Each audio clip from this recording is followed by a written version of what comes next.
Sudah berlari dari rumah pada hari Kamis tanggal 20 Maret 2025 sekira jam setengah 9 dalu, Siska Duyanti, emek rumah tangga yang balik di Jalan Ki Merogan, Kecamatan Kertapati, Palembang. Atas kejadian tersebut, Yus Rizal laju datangi Polrestabes Palembang, bikin laporan polisi.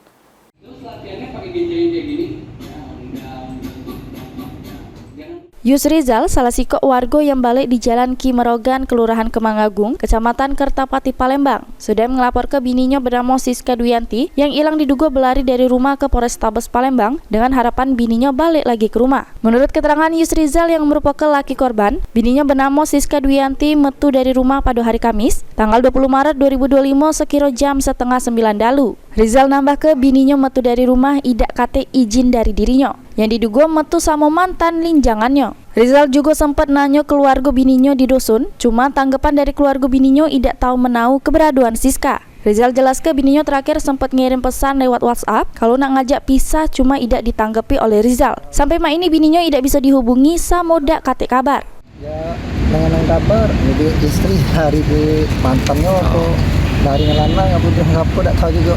Pokoknya dia nih, nah itulah teman-teman ngecat lanang, dapat yang lanang, dia kirim lanang duit, ya mungkin pengaruh. Pernah ribut tak sama kita kak pas bini gitu? Ribut ya, gara-gara ribut, gara-gara lanang juga lah. Nah itulah kadang ribut dari rumah tangga.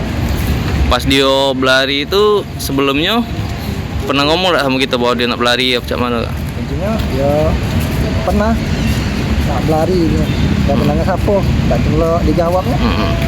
Nah, pas itu kita sempat nanya keluarga dia ada kak bini kita tuh. Ada, aku nanya ke kemarin ke sana, di mak minyaknya tak ngerti kabar, tak tahu dia bela tidak mana, Tak ngurusin lagi. Dia tidak tahu posisi dia di mana, tapi tak ngerti rasa susah. Ini laporan Yus Rizal sudah diterima pihak kepolisian, terus bakal ditindaklanjut oleh petugas Satreskrim Polrestabes Palembang guna pengembangan. Suryadi, PAL TV.